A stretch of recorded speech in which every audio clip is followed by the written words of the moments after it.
There is a tight metal lid on a glass jar. The lid is loosened by pouring hot water on it. Right, I think that's important. Hot water. Which physical property explains this? So you have a glass jar. You have a glass jar, right? The lid is made up of metal, and you put hot water on top of it. What's gonna do is it heats up and expands more than the glass because the metal is a better conductor.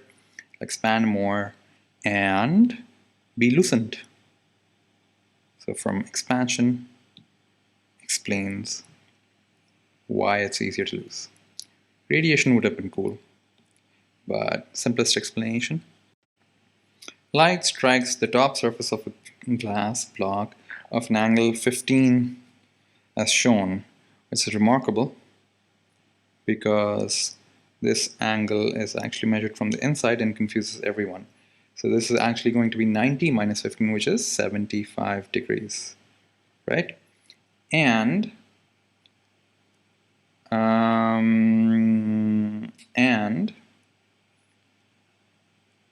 the refractive index of the glass denoted by N will be equal to sine of the incident ray divided by sine of the refracted ray, right? Which is going to be 1.5 sine of incidence, which is sine of 75 divided by sine of refracted. So sine R. Putting all these numbers into the calculating machine, I'm getting R as 40.8 degrees, very close to C, which I'm confident is the answer.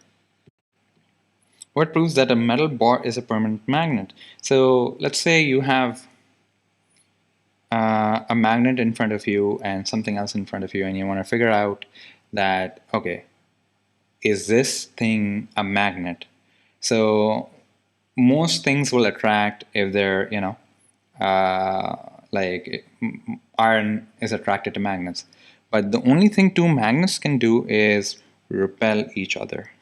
Only two magnets can do that. So if you have a magnet and you're not sure about the other thing, if they're repelling, you're confident that the other thing is a magnet and not just something made up of iron, which is just attracting something.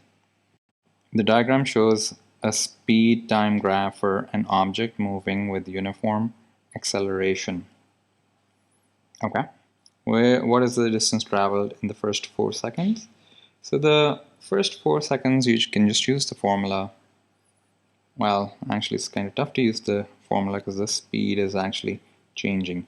But the area given under this triangle is also equal to the distance traveled, right? So this height of this triangle is 6 meter per second, right? And its width is 4 seconds long, right? And if I multiply half times 6 meter per second times 4 seconds, I'm just doing something fancy here where I cross out these units, and it's just, we're left with 6 times 4 is 24, divided by 2 is 12, and the meters left, so it's just 12 meters. The answer is C. A car travels at a constant speed along a circular horizontal path. Okay. Which statement describes the forces acting on the car? They are balanced as the car is moving at a constant speed. It's constant speed, but it's also being pushed. The direction constantly is changing. So something's changing that. So the force is not constant. It's towards the center. They are unbalanced with a result in the direction away from the center. Well, it's towards the center. They are unbalanced with a result in the direction of travel of the car. They are unbalanced with the result in the direction towards the center. Just D. is our answer. Which energy source is non-renewable? Nuclear energy is non-renewable because once you burn, or so to speak, react the particles, you'll have to get more fuel. So it's fuel based, right? Solar energy is renewable. Tidal energy is a direct result of solar and lunar trends, I guess. So this is renewable, and wind will always be there because it's powered by the sun. So nuclear energy is non-renewable. Answer is A. The pressure of a gas in a cylinder is measured using a water manometer. The density of the water is this much, the gravitational field is this much. What is the measured? Okay, so the pressure is measured by the density of the liquid, let's just go a little old school, the density times the gravitational acceleration, so let's just go with gravit dot times the height of the displacement. We have all those things, everything we could need. The density is, the question states, is 1,000 kilograms per meter cube. 1,000 kilograms per meter cube times that by 10 gravitational acceleration times that by the height, which is 20 centimeters in meters, is going to be 0.2. So that's going to be 10,000 times 0.2 is going to be 2,000. 2,000 pascals. The answer is B.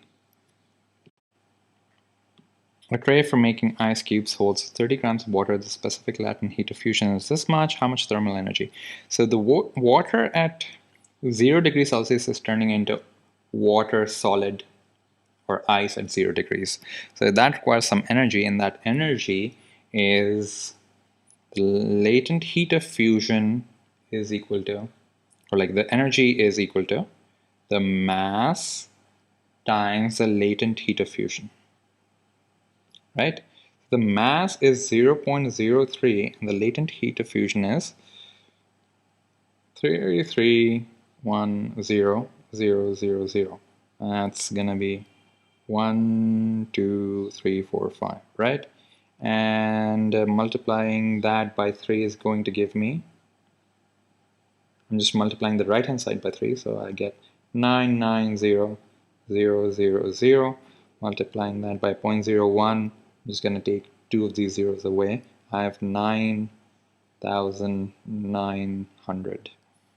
And that is 9.9 times 10 to the power 3 joules. The answer is A. The bulbs of 4 thermometers are shown that contain mercury. Which thermometer is the most sensitive? So they have a small bulb, narrow tube, small bulb, wide tube. So a small bulb or large bulb, narrow tube or wide tube, right? Now let's talk about the tube first. When, let's say, a bit of this mercury expands, this will move, let's say, at a distance of 1 centimeter. Let's go, because all that volume expands, that extra volume has to go somewhere, it expands here. If the same mercury expanded over here, this is much narrow. So it'll go, it's much narrower. So the same amount of mercury will spread more. So this makes the narrower the tube on the inside, the more mercury will spread even for the slightest amount of change in heat. So it's going to be more sensitive. The other thing is the bulb. Now, the bulb, now I was looking at the bulb I was thinking surface area. If it has more surface area, more contact, they look relatively similar, so they're not going with that, but I think they're going for the mass of mercury inside. So if you have a lot more mercury on the inside, even for the smallest change of temperature, a lot more mercury will expand. Let's think about it this way. Let's say the narrower has 10 grams of mercury, and at a particular temperature above room temperature, it expands 10 by 10%, right? So this will expand, and I know I'm using grams, but let's just bear with it. And it expands by 1%. So okay, let's just actually change it. It's actually, the volume occupied is 10 centimeter cube, and it expands by 10%, and the volume is now 11 centimeter cube. So that 1 centimeter cube of extra mercury is spread out over here, right? Now, if you had a bigger bulb, I'm assuming this was a smaller bulb. If you had a bigger bulb, let's say, let's exaggerate it a lot, you had a lot more mercury. And this mercury, all of it will expand by the same amount, right? Like by the same percentage. So this expanded by 10%. So it went to 11. So this will expand by 10% as well. And iska 10% ho jayega 111, like 110 centimeter cube. And that's going to spread all in the thing. So even for the slightest change, which amount of mercury will make your thermometer more sensitive? The more mercury you use, right?